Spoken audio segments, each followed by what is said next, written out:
À tous, Armel Amrou, président du CEPR.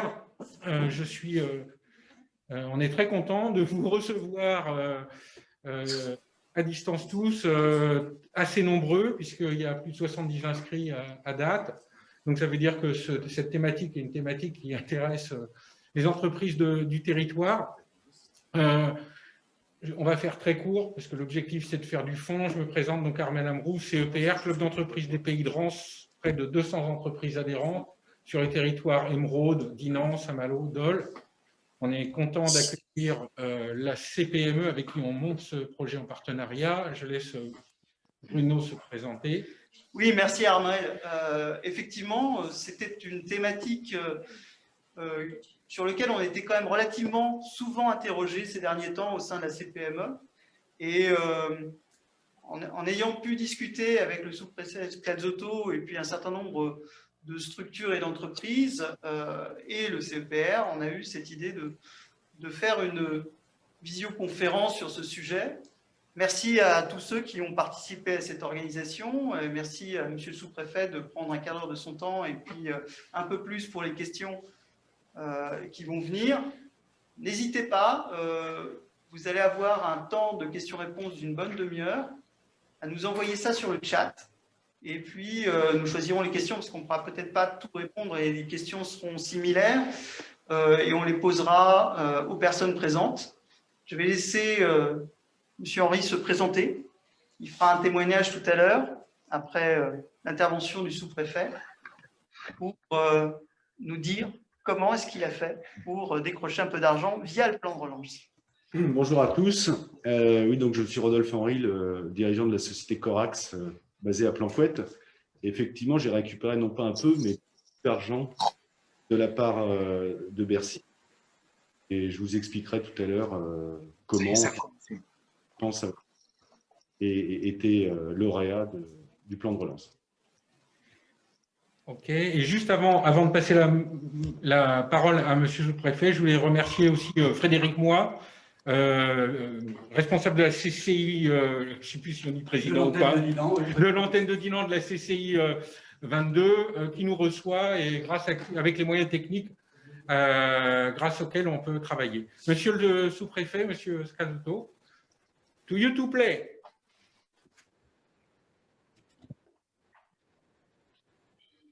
Bonsoir, est-ce que vous m'entendez? Oui. Parfait. Merci de votre accueil, merci de m'accorder ce temps de présentation. Je vais essayer d'être concis et tout en étant macro. D'abord parce que le plan de relance est quelque chose qui est très difficile à synthétiser, donc vous me demandez un exercice qui n'est pas évident et qui n'est pas facile à mettre en œuvre. Et ensuite parce que, en étant généraliste, je vais forcément oublier des choses. Et je vous demande par avance de m'en excuser. Je vais partager avec vous le diaporama que j'ai préparé qui vous sera diffusé par la suite et je vais essayer de tenir dans le temps qui m'est imparti puisque je m'y suis engagé.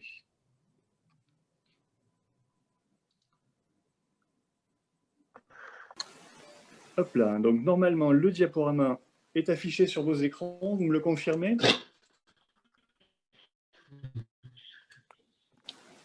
Oui. Oui. Est-ce que vous me confirmez avoir le diaporama? Oui. Parfait, très bien.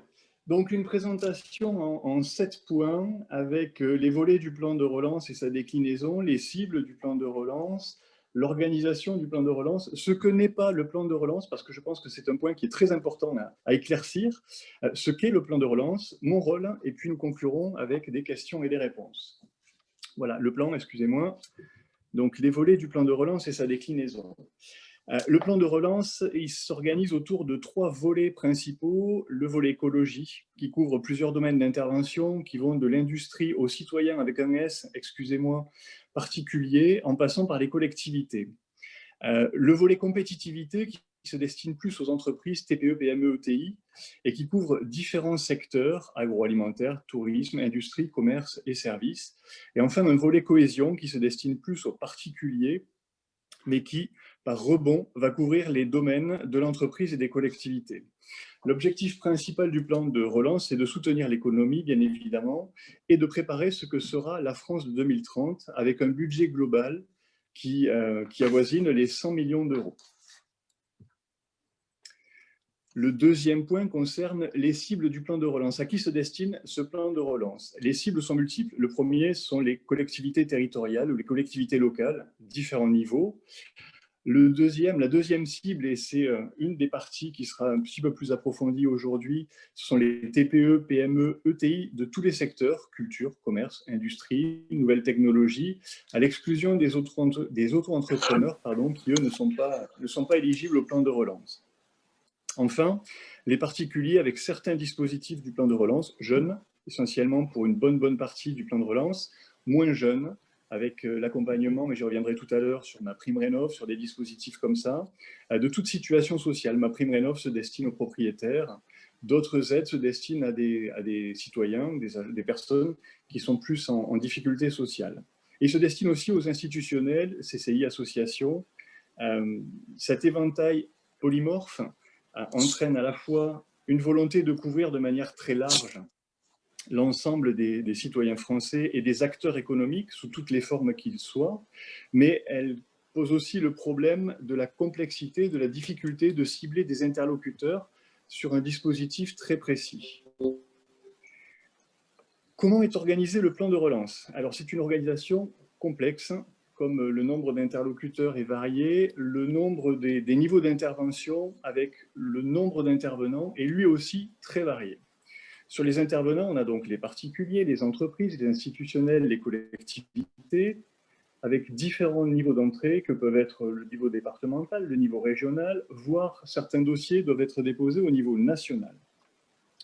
Une fois qu'on a pris ces différents intervenants avec différents points d'entrée, on va avoir des services instructeurs. L'État, les ministères centralisés, Bercy, la DGE, France Num, par exemple, et on va aussi avoir les opérateurs de l'État, l'ADEME. Alors j'ai mis plein de logos, enfin plein d'abréviations, l'Office français de la biodiversité, la Banque publique d'investissement, la Banque des territoires, l'Agence des services de paiement, etc. Et à tous ces niveaux-là vont se mélanger aussi différents niveaux d'instruction. Opérateurs régionaux, opérateurs birégionaux, opérateurs nationaux, opérateurs départementaux qui vont instruire des dossiers que vous leur déposez. Les deux modalités d'accès au plan de relance sont P, soit le projet, qui consiste en fait en un concours ou une sélection du projet parmi plusieurs projets. Et le deuxième point d'entrée, c'est l'appel à manifestation d'intérêt, principe du guichet, c'est-à-dire que si vous remplissez les critères, logiquement, vous êtes éligible et ça ne pose pas de difficulté, vous bénéficiez d'un accompagnement. En synthèse, et j'ai voulu partager avec vous de manière un petit peu humoristique une image que pourrait être le plan de relance.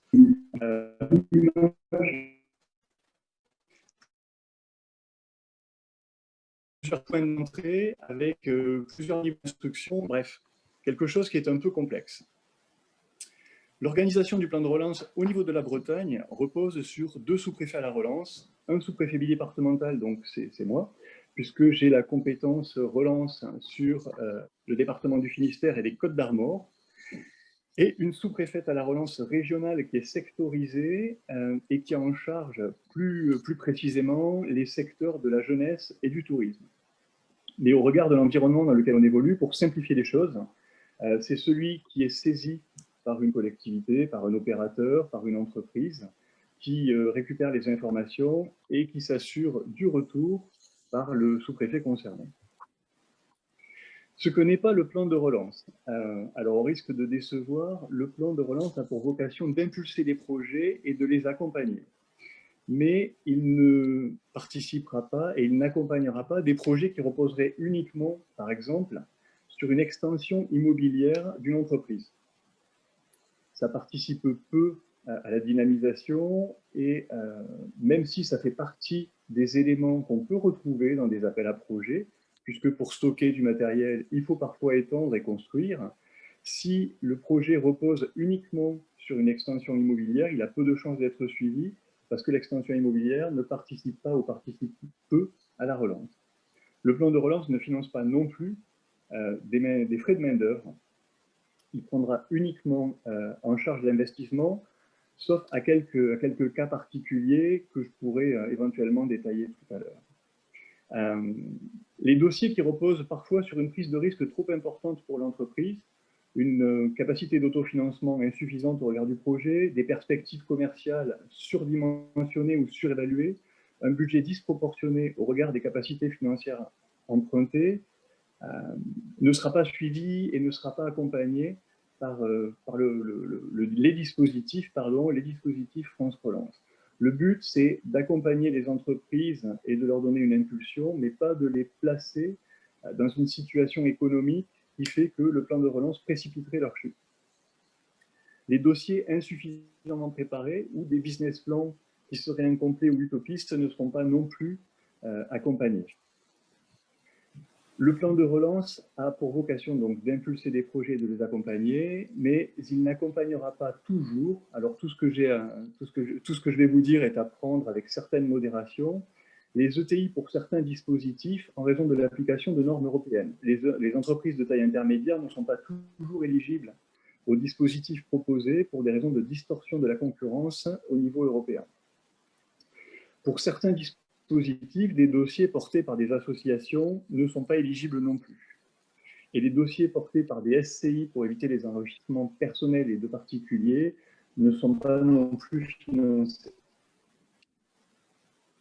Ce qu'est le plan de relance, une fois qu'on a défini tout ce qu'il n'était pas, on va pouvoir se concentrer sur ce qu'il est, sur ce qu'il représente.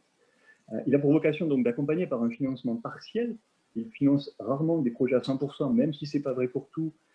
Globalement, c'est une aide qui représente de 10 à 40% en moyenne, voire 80, voire parfois 100% de financement sur des projets spécifiques. C'est une aide rapide à l'accélération des projets, car la plupart des projets doivent être réalisés dans les 2 années à venir. Il y a toujours des dérogations, et je reviendrai tout à l'heure pour modérer un peu mon propos. C'est une aide dont les montants sont parfois importants selon les domaines dans lesquels le financement intervient. Et ce sont des aides qui sont toujours orientées vers l'amélioration de la production, l'implantation de numérique, la résilience française et la prise en compte de facteurs environnementaux. Comment est-ce que s'inscrit mon rôle dans ce plan de relance? Les missions des sous-préfets à la relance reposent sur 2 volets. Le premier, c'est de simplifier les dispositifs pour les rendre accessibles. Le deuxième, c'est de porter ces dispositifs à la connaissance des intéressés potentiels, donc de cibler ce qu'on appelle les candidats. Le troisième volet, enfin le troisième aspect, c'est d'impulser des candidats à déposer, d'inciter, pardon, et pas impulser, les candidats à déposer leur dossier. Et enfin, et surtout, c'est de les orienter dans les dispositifs qui seraient adaptés au regard du contenu de leur projet.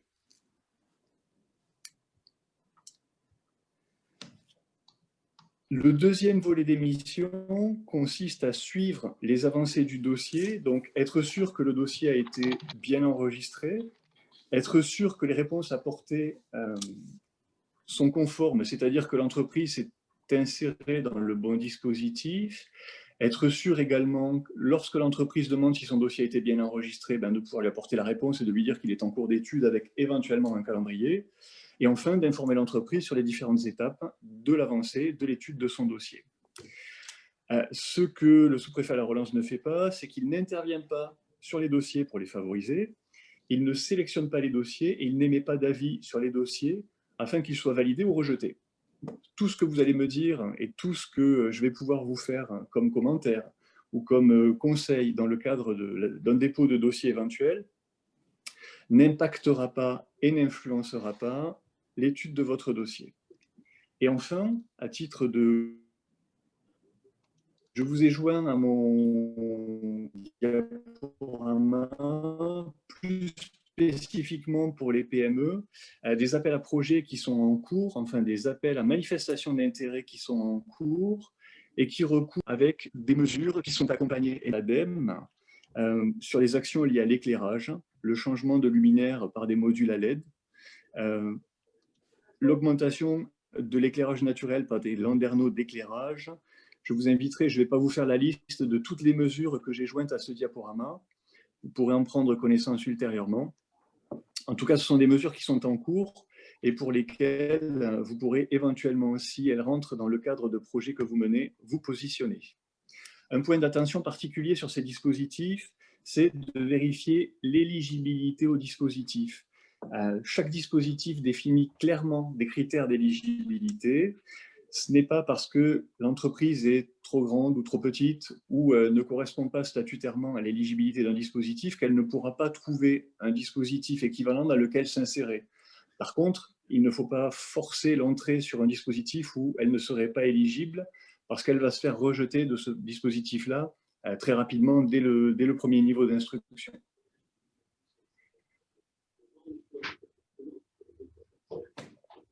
Et pour conclure, je vous ai joint le lien et je vous ai joint mon adresse email par laquelle je reste à votre entière disposition pour répondre à l'ensemble des questions et éventuellement aux sollicitations par mail.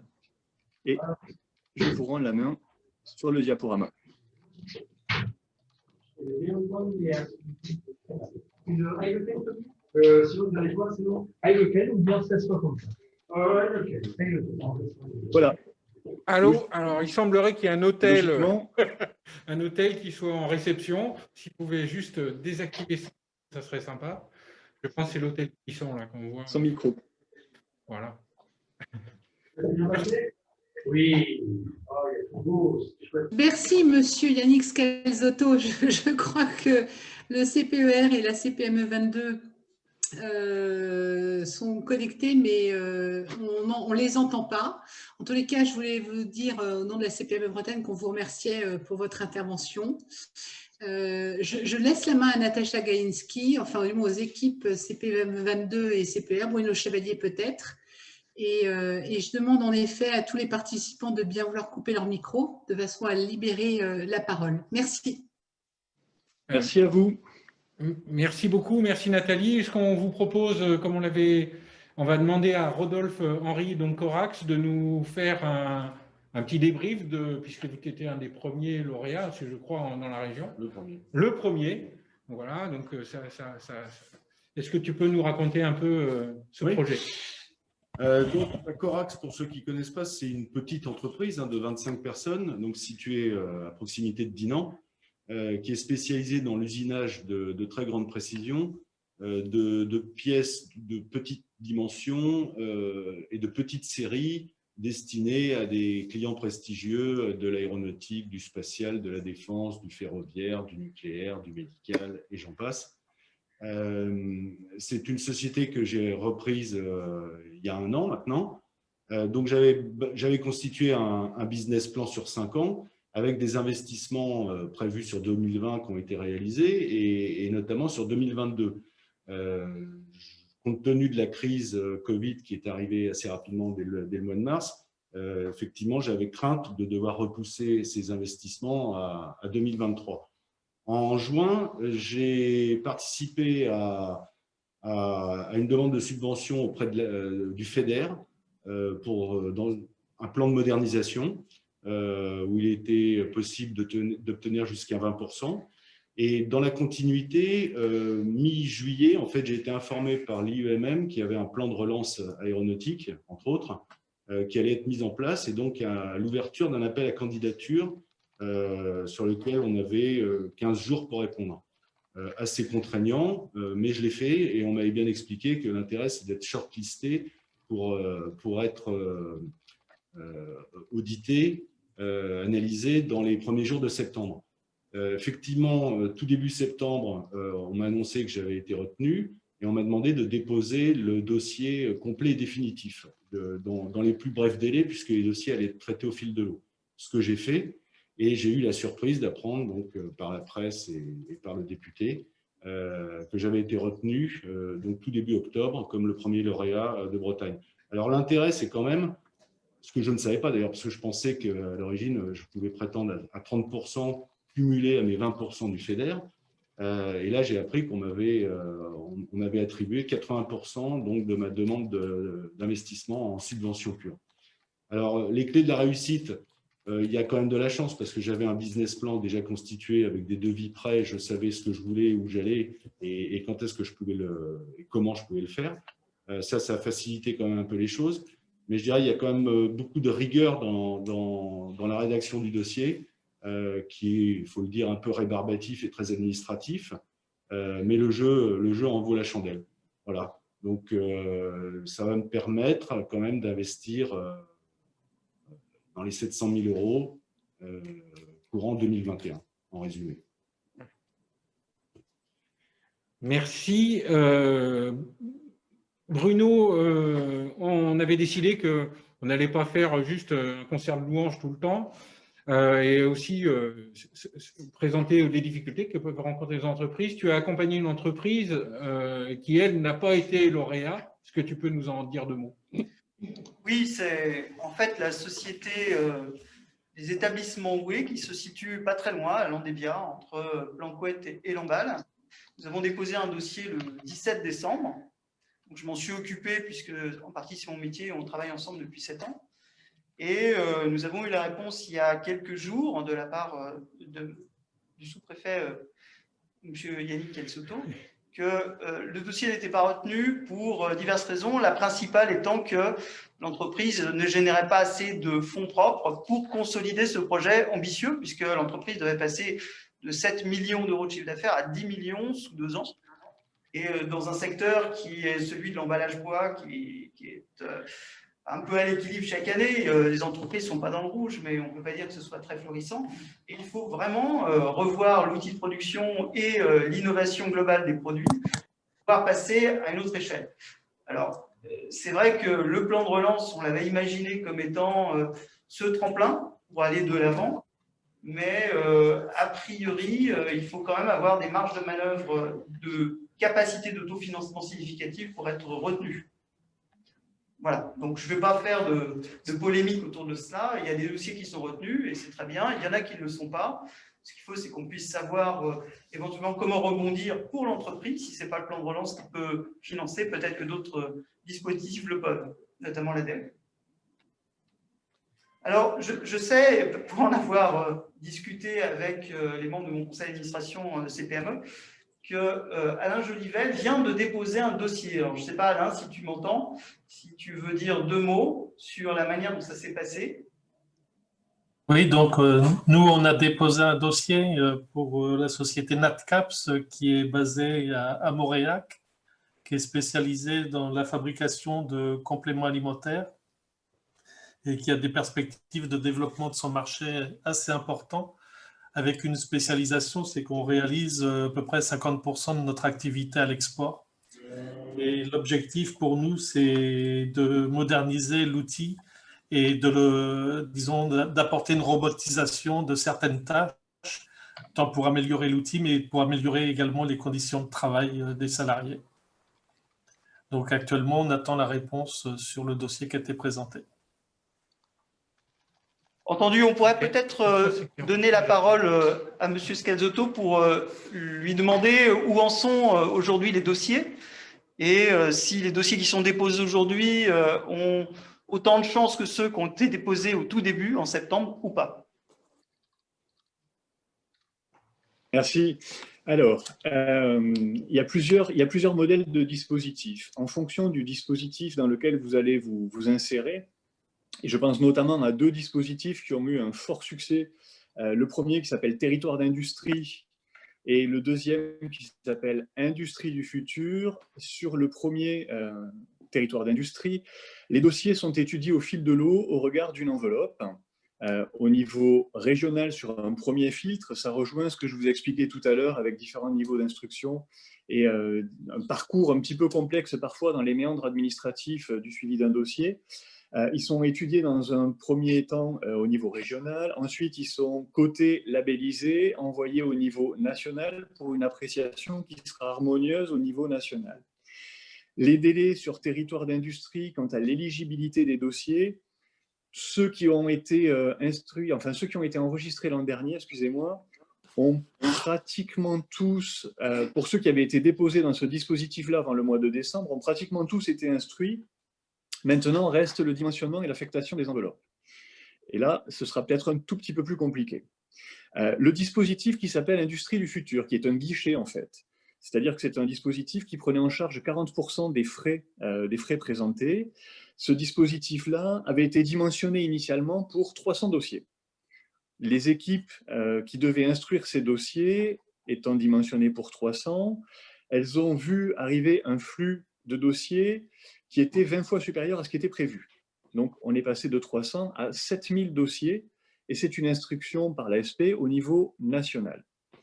C'est un guichet qui nous pose de sérieux soucis puisque toutes les entreprises qui ont déposé un dossier sont censées, si elles remplissent les conditions, être éligibles. Donc, avoir 40% des frais présentés qui seront pris en charge sous réserve de l'éligibilité de ces frais-là. Mais ça va nécessiter une instruction. Et l'instruction va s'inscrire dans la durée parce que le dimensionnement n'était pas suffisant initialement et le dimensionnement de l'enveloppe n'était pas suffisant non plus. C'est des dispositifs qui s'adaptent au fil de l'eau.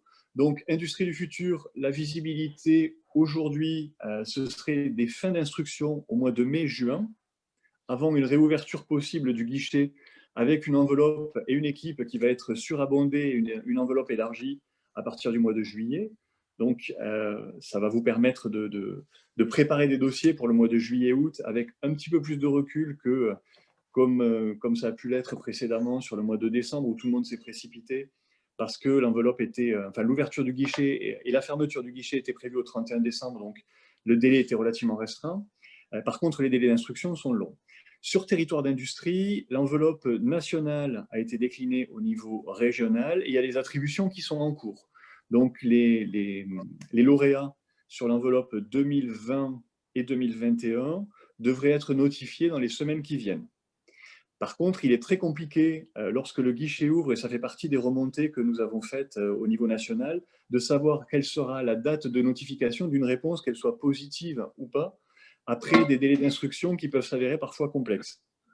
Mais le système s'organisant au fil de l'eau et se structurant au fil des défauts qu'on peut découvrir et améliorer, logiquement, sur les 6 mois qui viennent, à l'ouverture du guichet, on aura une date de fermeture et une date de délai maximal de réponse pour que les candidats sachent qu'à telle date, ils auront une réponse ferme et définitive quant à leur demande de financement. Voilà, j'espère avoir répondu à votre question.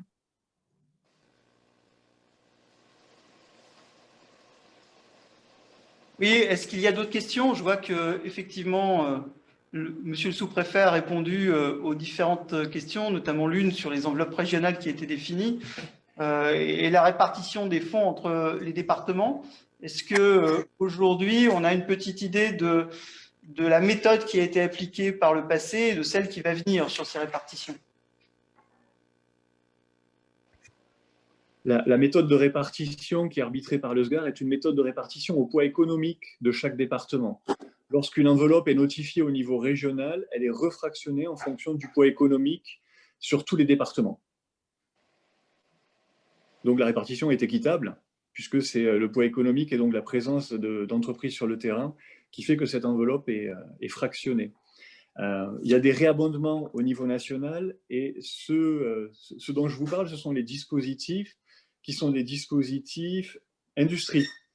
Pour d'autres dispositifs, il y a une répartition qui n'est pas la même. Si on prend le dispositif, je vais prendre un exemple, industrie de la pêche, il est évident que la Charente n'aura pas d'enveloppe parce que son territoire ne se prête pas à une répartition de ce type de financement d'industrie-là. Les enveloppes dédiées à la mer sont des enveloppes qui sont réparties sur les territoires qui bénéficient d'entreprises de ces domaines-là.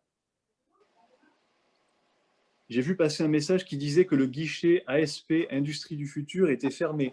Oui, c'est la raison que je viens d'évoquer en fait. Le premier guichet Industrie du futur qui était ouvert a sursaturé, l'enveloppe a complètement explosé parce que le dimensionnement initial n'était pas suffisant. Donc le guichet est fermé pour l'instant, le temps de clore les instructions du premier volet et notamment des candidats qui ont déposé un dossier jusqu'au 31 décembre de l'année passée et qui à ce jour ne savent toujours pas où en sont leurs dossiers. Je suis sollicité régulièrement pour savoir si au moins le dossier a été enregistré. Il y a des notifications d'accusés de réception du dossier qui sont partis encore les jours précédents. Il va falloir un peu de temps pour éviter d'abord éliminer les fraudes parce que ça fait partie des objectifs de ces premières études de dossier, d'éviter qu'il y ait des inscriptions frauduleuses et le bénéfice de fonds alors que les entreprises ne seraient pas éligibles à ce type de fonds-là. Et le deuxième, c'est le dimensionnement de l'enveloppe sur laquelle il va falloir que l'État réabonde avant de pouvoir réouvrir le guichet. Les dispositifs les plus populaires, ou en tout cas ceux qui ont drainé le plus de candidatures, vont pouvoir bénéficier de réabondements d'enveloppes qui ont été dimensionnées au niveau national et qui n'ont pas le succès escompté. C'est-à-dire qu'il y a des appels à projets qui concernent vraiment des secteurs de frange qui ont une enveloppe qui était dimensionnée de manière très large et qui vont se voir réabonder.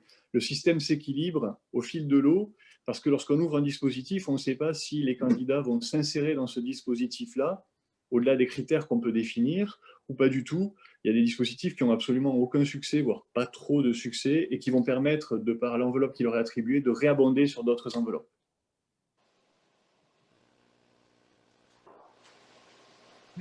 Merci pour ces réponses très précises. Moi, j'ai une question qui nous a été transmise de Didier Guiton.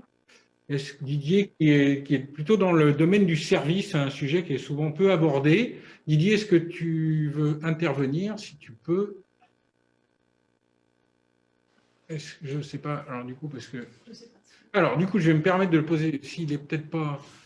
En même temps, sa question était, y a-t-il des exemples d'entreprises, des secteurs de services, par exemple dans le nettoyage, qui ont bénéficié des plans de relance?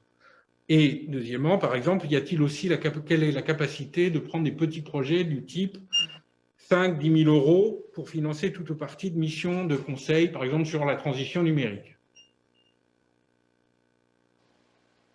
Alors, sur le diaporama que vous allez avoir, il y a des dispositifs de transition écologique, le remplacement de lampes d'éclairage, des dispositifs d'équipement de véhicules professionnels avec un impact environnemental relativement réduit, pour lesquels ces entreprises-là vont être et sont éligibles. Donc, quelle que soit leur catégorie, il faut bien vérifier les critères, je ne les connais pas par cœur, mais logiquement, ces entreprises, donc petites entreprises, sont éligibles à ces accompagnements-là. La deuxième partie de question, excusez-moi. C'était sur la taille des projets, en fait. Est-ce qu'il y a de l'accompagnement sur des projets de taille plus limitée, type transition numérique?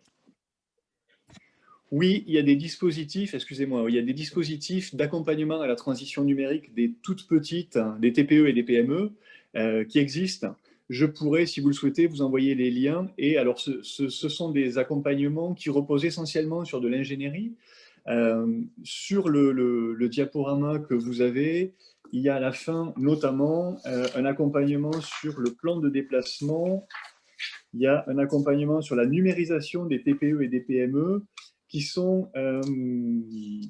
hop là, excusez-moi, j'essaye de trouver en même temps que je vous parle, qui sont des dispositifs d'ingénierie ou en tout cas d'état des lieux et de pilotage de projets pour permettre aux entreprises, par une aide, alors il y a des chèques numériques d'un montant de 500 euros, me semble-t-il, pour permettre à l'entreprise de se numériser, notamment. Une autre question? Oui, je vois une question qui a été posée sur le chat. Comment trouver les critères d'éligibilité et où déposer le dossier?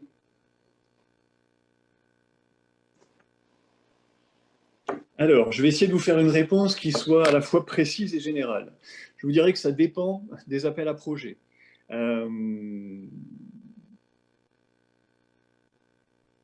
Un projet, vous trouvez tout en ligne, un dispositif qui s'appelle Démarche simplifiée, qui recoupe les données de différents intervenants de l'État, les impôts, l'identification avec un code RC, etc., qui sont automatiquement recoupés. Donc, ça vous permet de manière relativement simple, comme son nom l'indique, démarche simplifiée, de déposer un dossier de candidature. Ce n'est pas parce que c'est simple qu'il ne faut pas être précis. Et globalement, sur Internet, et si vous le souhaitez, je peux vous faire parvenir des liens en fonction des appels à projets dans lesquels vous souhaitez vous inscrire, on trouve toutes les mesures d'accompagnement. L'éligibilité des entreprises, l'objectif de l'appel à projet, la participation avec le taux de participation de l'appel à projet et comment renseigner et s'insérer sur cet appel à projet-là. Il faut savoir que tous les appels à projet à l'heure actuelle ne sont pas publiés. Donc, il y a certaines mesures dont on sait qu'elles vont être publiées prochainement ou dont on ne sait pas à quelle date est-ce qu'elles seront publiées. Donc, on n'a pas et on n'est pas encore en mesure de vous donner les critères d'éligibilité. Ce sera au moment de la publication de l'appel à projet où vous aurez les critères d'éligibilité, les conditions de financement et les formalités à remplir et à renseigner pour pouvoir s'inscrire sur ce type d'appel à projet-là. C'est un dispositif qui, j'aime bien l'image de magmatique, C'est-à-dire que le dispositif évolue au fil du temps, les appels à projets sont publiés. Parfois, on peut s'apercevoir qu'il y a ce qu'on appelle des trous dans la raquette, c'est-à-dire il y a des entreprises qui pourraient être la cible de ce dispositif-là et qui ne sont pas éligibles. On fait remonter cette difficulté-là au niveau central et les conditions d'éligibilité peuvent être modifiées. Parfois, on s'aperçoit que la cible d'un appel à projet, je pense notamment pour les grosses entreprises, des appels à projets de développement de l'hydrogène sur les bateaux, à titre d'exemple, les ETI étaient exclues, elles peuvent être incluses sur autorisation et sur dérogation de Bruxelles. Donc, si une ETI envisage de déposer un appel à projet, on peut faire modifier les règles et obtenir une dérogation pour que cette entreprise puisse déposer. C'est aussi le rôle que je revêt, d'essayer de faire remonter les difficultés sur des appels à projets et de répondre aux questions qui peuvent se poser. Après, je ne suis pas magicien, et si la cible n'est pas clairement visée dans l'appel à projet, c'est très compliqué de faire rentrer des ronds dans des carrés ou des carrés dans des ronds. Une entreprise qui n'est pas éligible, ce n'est pas parce que je vais intervenir qu'elle va le devenir. Par contre, une entreprise qui s'avère être le cœur de cible d'un appel à projet, développement de l'hydrogène, pour reprendre cet exemple-là, évidemment qu'il faut que ce soit une entreprise de taille moyenne ou importante qui ait les capacités de répondre à l'ensemble des paramètres qui sont fixés. Et au titre de ces paramètres, il y a le développement, la conception, la construction et la mise en service et l'enregistrement sur les immatriculations de véhicules, de bateaux notamment. Ça, une TPE ou une PME n'aura pas forcément une capacité à mener à ce type de projet-là. C'était donc de bon sens qu'on peut demander un élargissement. Mais ce n'est pas le cas pour tous les appels à projets. Globalement, si les candidats prennent le temps de lire les conditions qui sont définies, sans chercher, alors le problème c'est que des fois on a un biais qui fait que je souhaite m'inscrire dans cet appel à projet-là, donc je vais essayer de tordre un peu les conditions. Globalement, c'est relativement clair et limpide. Une entreprise est éligible ou elle ne l'est pas. Si elle ne l'est pas, elle peut toujours chercher un autre dispositif dans lequel elle pourra s'inscrire avec peu ou prou les mêmes conditions et les mêmes accompagnements. Alors, il y avait une question sur les règles d'attribution. Au tout début du plan de relance, il y a eu une communication autour du fait que c'était premier inscrit, premier servi. Est-ce que c'est toujours le cas? Alors, ça recoupe les dispositifs que j'ai décrits précédemment. Il y a soit le guichet. Le principe du guichet, c'est je suis éligible, je remplis les conditions, je serai servi de toute façon, et on n'est pas sur le premier arrivé, premier servi, en fait, on est sur je suis éligible et je serai servi parce que le guichet a été suffisamment dimensionné.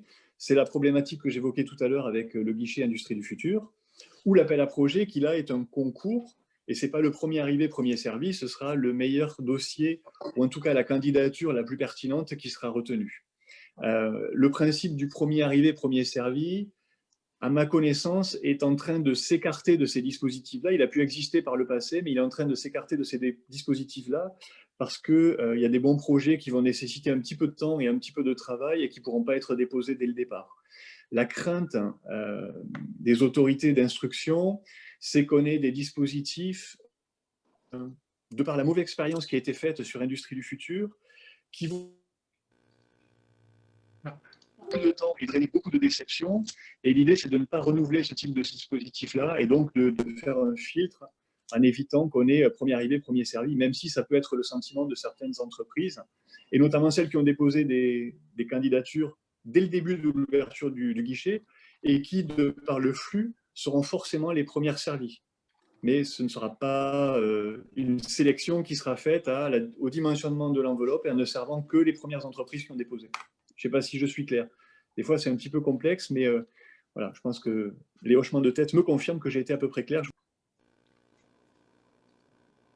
Bien, la question suivante est celle-ci. Est-il encore opportun, du coup, de déposer, à date d'aujourd'hui, des dossiers dans le territoire d'industrie, par exemple, le guichet étant ouvert, sauf erreur? Je vous remercie. Oui, il est opportun parce que les délais d'instruction sont relativement longs, mais les enveloppes sont réabondées et au regard des difficultés qui ont été identifiées, les enveloppes ont été élargies. Donc oui, il est opportun, si votre projet répond aux conditions d'éligibilité, de déposer, parce que à chaque vague d'attribution des fonds, vous avez la possibilité de bénéficier de fonds dans le cadre de territoires d'industrie. D'accord. Alors, j'ai une question qui n'est pas sur le chat, qui concerne une association. Donc, pour une association filière agroalimentaire qui rapproche producteurs locaux et collectivités, par exemple pour les cantines, dans le cadre de la loi Egalim, quelle est la meilleure manière pour obtenir des aides afin de développer cette association et qui a intérêt à le déposer, la collectivité ou l'association?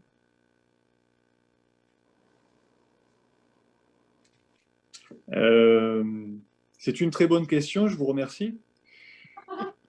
Je ne maîtrise pas tous les dispositifs pour me permettre de vous apporter une réponse qui sera à la fois complète et précise là tout de suite. Globalement, les associations ont des appels à projets qui sont fléchés plus sur le volet cohésion, association de l'économie sociale et solidaire, les dispositifs d'accompagnement des cantines, notamment, sont globalement et généralement plus portés par des collectivités territoriales. Ce que je vous propose, c'est que je prenne le temps de structurer une réponse argumentée et de voir, au regard des projets de l'association, dans quoi est-ce qu'il pourrait s'inscrire en étant sûr d'être éligible. Du coup, comme mon mail était porté sur ce diaporama, je propose que l'association rentre en contact avec moi pour me présenter son projet, et puis je lui dirai si elle rentre dans des dispositifs, et notamment les dispositifs Egalim, ou si, au regard de sa structure associative, elle ne rentre pas dans ces dispositifs-là. Les associations font partie des structures qu'on pourrait qualifier d'oubliées de certains dispositifs, parce qu'il y a des associations qui portent du bâtimentaire pour de l'enseignement public parfois, ou de l'enseignement privé, essentiellement du privé parce que le public est porté par les collectivités, et qui sont exclus de certains dispositifs. Ça fait partie des remontées qu'on a faites pour faire modifier les règlements afin de pouvoir insérer, dans la mesure où l'établissement d'enseignement ou toute autre structure associative remplit entre guillemets une mission de service public, puisse être rendu éligible sur des aides à l'investissement, et notamment un investissement qui serait éco-responsable. Très bien, une nouvelle question que j'aurais pu vous poser il y a quelques semaines, et je pense qu'on en a déjà discuté. Le refus est-il motivé quand il a lieu? Et y a-t-il des recours pour des dossiers qui seraient refusés?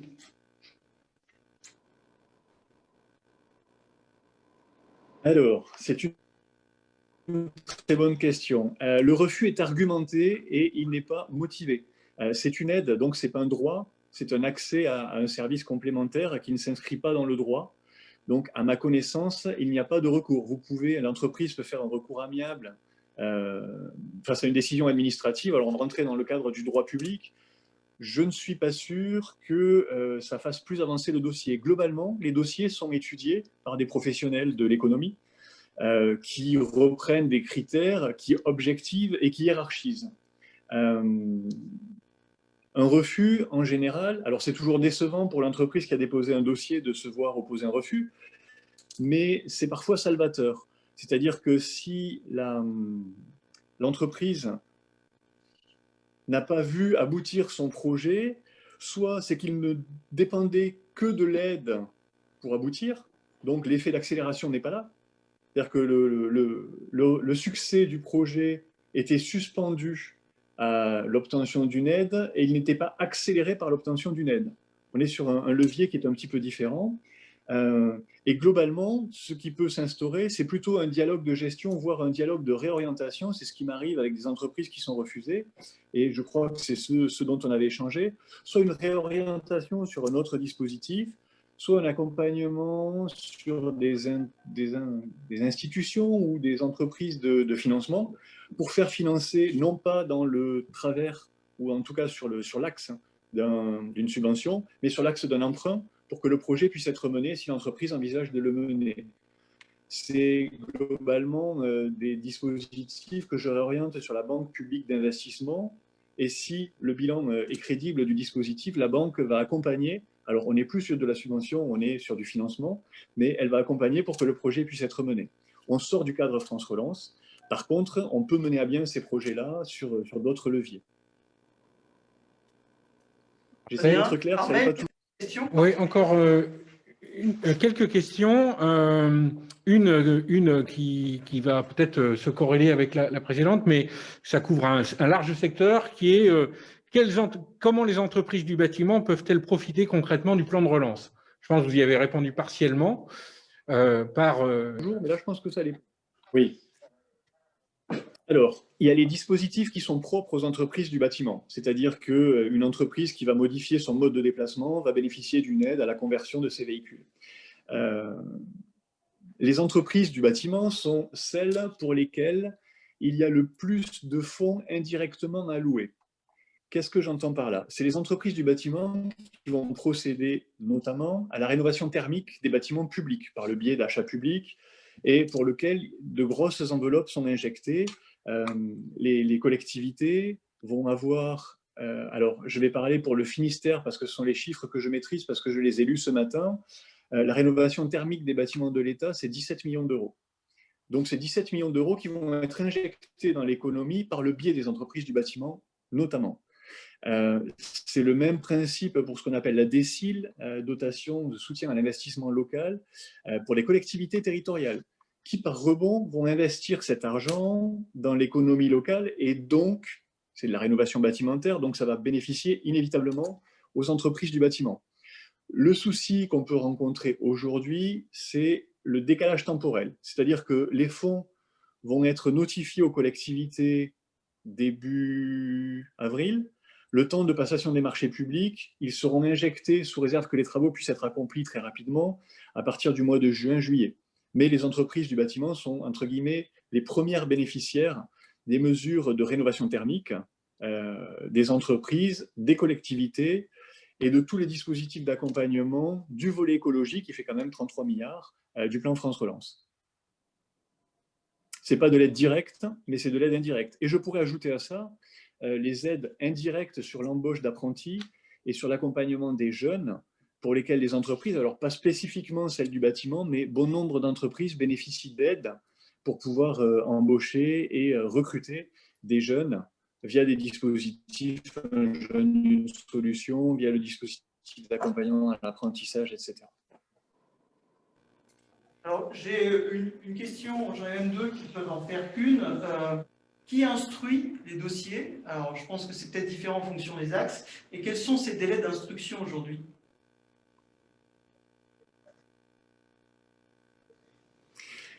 Alors, qui instruit les dossiers? Je vais vous faire une réponse alambiquée. Ça dépend du dossier. Globalement, il y a un premier niveau d'instruction qui est fait par la BPI et qui est fait au niveau régional, qui vérifie l'éligibilité du dossier. La BPI s'assure que l'entreprise qui a déposé un dossier est en règle vis-à-vis de ses déclarations fiscales, vis-à-vis de l'acquittement de son impôt, vis-à-vis des budgets et des bilans déposés. Je prends le cas le plus général des domaines industriels. Ce n'est pas valable pour tout, c'est en tout cas valable pour les domaines industriels. Et c'est donc la directe, au niveau régional, la direction régionale de l'emploi, de la concurrence, de la consommation, qui fait un premier niveau d'instruction de ce dossier-là. Si ce dossier est enregistré comme valide, donc éligible, il est transmis pour les plus gros dossiers, ou en tout cas les dispositifs industrie les plus importants, à Bercy, et Bercy décide de la pertinence du dossier. C'est là que se pose la question de l'opportunité du projet. Si ce projet est jugé opportun au regard de l'ensemble des projets nationaux qui sont transmis à Bercy, le dossier est retransmis à la BPI pour une étude plus approfondie au regard du business plan et de tous les composants autres que la désignation de l'entreprise et sa carte d'identité en fait. Ça, c'est pour les dispositifs industrie.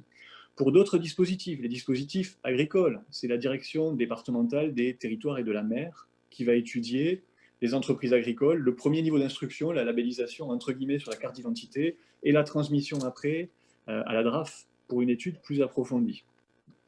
En fonction des dispositifs dans lesquels vous allez vous inscrire, ça passe par les services de l'État en premier lieu, une instruction financière qui est souvent finalisée et réalisée par la BPI et une transmission après pour l'opportunité en centrale. Sur les délais, je ne pourrais pas m'engager avec une réponse sérieuse en vous disant ça prend 3 semaines. Je ne sais pas. Ça dépend des dispositifs, ça dépend des entreprises et ça dépend du point d'entrée. Les difficultés qu'on a soulevées, c'est qu'aujourd'hui, une entreprise du territoire peut déposer un dossier sans que je sois informé que cette entreprise a déposé un dossier.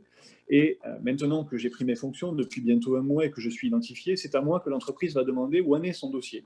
Par mail, par téléphone, enfin voilà, on réussit globalement à me contacter en me disant « j'ai déposé un dossier, ça fait 6 mois, est-ce que vous pourriez me dire où il en est ?» Parfois, et c'est en train de s'organiser, de se structurer, je ne sais même pas que l'entreprise avait déposé un dossier. Donc, aller rechercher dans des dispositifs l'existence d'un dossier et son niveau d'instruction aujourd'hui n'est pas une chose facile dans la mesure où je n'ai pas eu l'information. La communication autour de tous ces dispositifs-là est en train de se centraliser et de s'organiser autour d'un goulot d'étranglement qui sera le sous-préfet à la relance. Donc, logiquement, tout dossier déposé par quelque entreprise que ce soit du territoire, j'aurai l'information. J'aurai l'information du dispositif dans lequel le dossier a été déposé, de son niveau d'instruction et de l'avancée avant la notification. Mais comme je vous l'ai précisé sur le diaporama, je n'interviens pas sur l'instruction du dossier. Par contre, s'il manque des formulaires administratifs, si l'entreprise a omis de joindre un document, globalement, on s'arrange pour éviter que le dossier soit écarté pour des formalités administratives. Maintenant, si l'entreprise n'est pas en conformité avec l'acquittement de l'impôt ou des choses comme ça, évidemment, là-dessus, il n'y a pas de dérogation. Par contre, s'il manque un formulaire, globalement, le service instructeur me contacte, je contacte l'entreprise et je lui demande de compléter son dossier.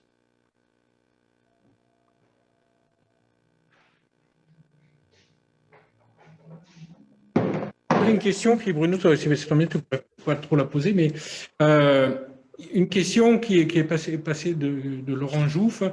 Que peut-on faire pour comment se faire accompagner lorsqu'on est une TPE, pour se faire accompagner pour sécuriser nos projets? En fait, est-ce qu'il y a aujourd'hui des liens naturels d'accompagnement, des dispositifs naturels, hormis d'écrire à votre adresse mail, très bien, mais je n'ai pas envie de tenir le crayon de tout le monde. Alors, il n'y a pas de dispositif, il n'existe pas à l'heure actuelle de dispositif d'accompagnement à la rédaction des appels à projets. Je n'ai moi pas vocation à tenir le stylo, effectivement, j'oriente, j'accompagne parce que si une entreprise souhaite me présenter son projet, je lui dirai ce que j'en pense. Après, l'entreprise est libre de faire ce qu'elle veut. Il y a des dispositifs d'accompagnement qui peuvent être organisés en train de se structurer, c'est tout nouveau. Il faut penser qu'en septembre, ce type de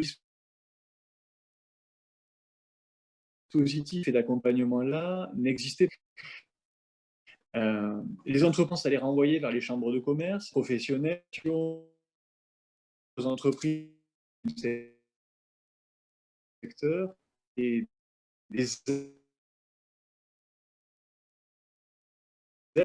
de l'entreprise ou de la structure qui dépose un dossier, d'écouter ce qu'elle veut proposer comme dossier, de lui dire, voilà, moi, ce que je perçois de vos documents, c'est pas ce que vous m'avez expliqué, en fait. Donc, soit vos documents ne sont pas clairs, auquel cas, il faut les reprendre dans le sens de ce que vous m'avez expliqué, soit votre explication n'est pas claire. Auquel cas, c'est vos documents qui le sont et allez-y comme ça. Mais ce que moi j'ai compris de votre projet, c'est que ce n'était pas tout à fait ce que vous avez écrit. Donc l'instructeur qui va recevoir ce document-là ne va pas forcément le comprendre dans le sens dans lequel il faudrait que cela aille au regard du cahier des charges de l'appel à projet. Ça, jusqu'à présent, j'ai pu le faire et je peux encore le faire parce que je ne suis pas complètement saturé, mais ça n'a pas vocation à être mon rôle sur la distance. C'est les entreprises, enfin c'est les syndicats, les chambres consulaires qui ont partiellement vocation à accompagner, dans le cadre de l'accompagnement au développement des entreprises, ce type de dépôt de dossier. Alors, une dernière question, et on verra si on a un petit peu plus de temps. Est-ce que vous avez un bilan des lauréats et est-ce que vous avez des exemples d'accompagnement dans les domaines de l'hôtellerie-restauration ? Alors non, je n'ai pas de bilan parce que, comme je l'ai expliqué, c'est un flux permanent et continu. Donc, je peux vous dire aujourd'hui que X entreprises sur tel domaine ou tel secteur sont lauréats. sur tel département, puisqu'il y a un découpage géographique, mais ce ne sera pas la photo finale. On est sur une vidéo, donc ça continue à bouger. Il en arrive tous les jours, il y a de nouveaux dossiers qui sont rendus éligibles tous les jours, qui seront peut-être retenus et financés par la suite.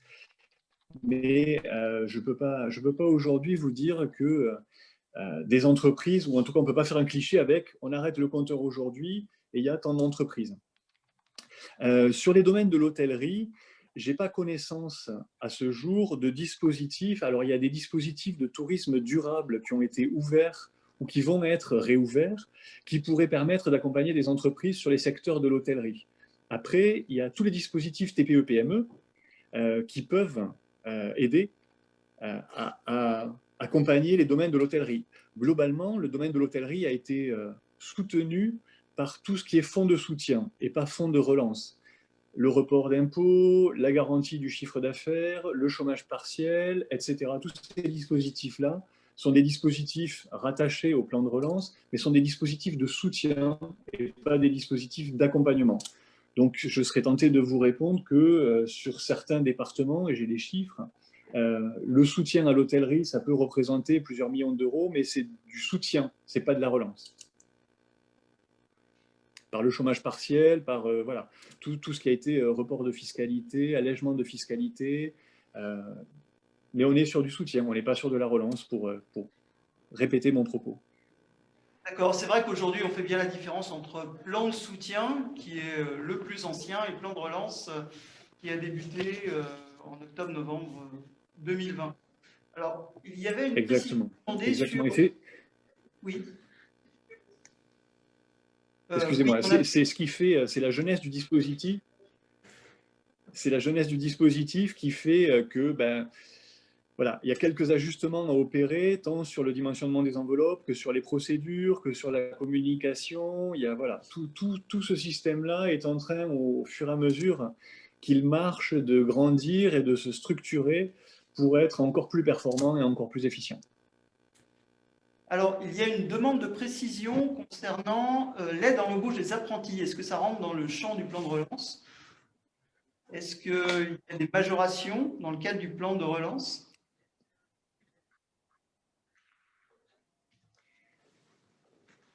Alors, comme je l'ai précisé, c'est ma collègue au niveau de la région qui gère ce dispositif-là et je ne le maîtrise pas. De mémoire, en fonction du niveau de l'apprenti qui est recruté, l'entreprise bénéficie d'une subvention de 5 à 8 000 euros pour le recrutement d'un apprenti. Et ça, c'est un dispositif France Relance. Il y avait déjà des aides qui existaient sur la participation financière à la rémunération de l'apprenti, mais la subvention qui vient abonder est une subvention fléchée France Relance. Peu importe le nom du dispositif pour le bénéficiaire ou pour l'entreprise, c'est une aide supplémentaire qui est apportée, dont de mémoire est toujours pareil, vous m'excuserez si je suis un peu approximatif, mais le dispositif doit s'arrêter au 31 mars. Il est quand même annoncé, au regard des conditions, qu'il sera reporté et que le 31 mars ne sera pas la date de fin de ce type de dispositif-là, qui va être prolongé. Et pour le moment, je n'ai pas la date de prolongation et je n'ai pas non plus confirmation que ce dispositif-là sera prolongé. Par contre, c'est un dispositif France Relance.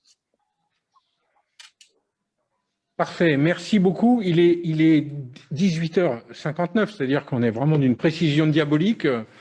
Merci à tous pour vos questions. Bien évidemment, vu le nombre, il est difficile de vous faire intervenir en direct, on le regrette tous.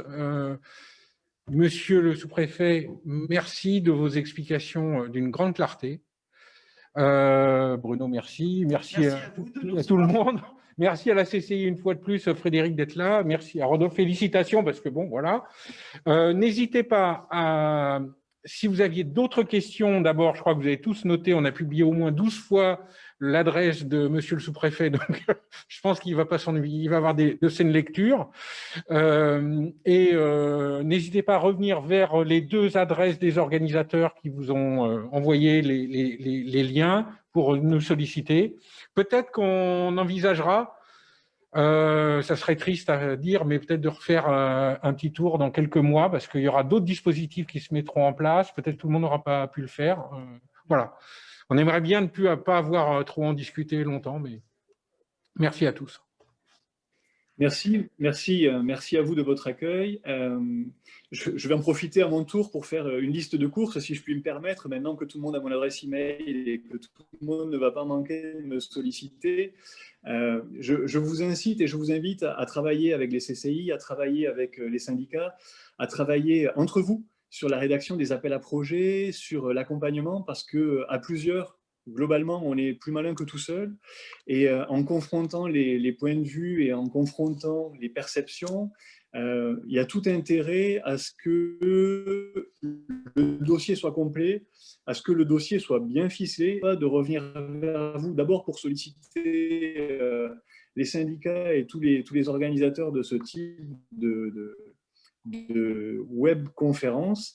Je ne manquerai pas de revenir vers les entreprises pour les solliciter aussi, puisque une de mes fonctions consiste, si vous l'acceptez, de vous présenter les appels à projets lorsqu'ils sortent et lorsqu'ils sont déterminés et définis. Donc, je vous ferai passer les appels à projets susceptibles de vous intéresser.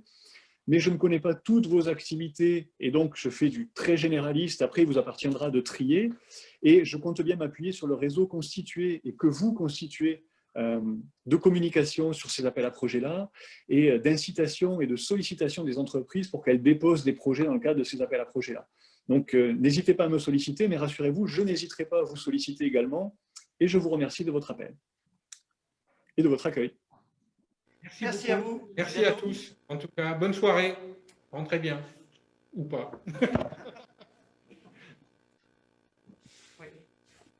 Merci, bonne soirée.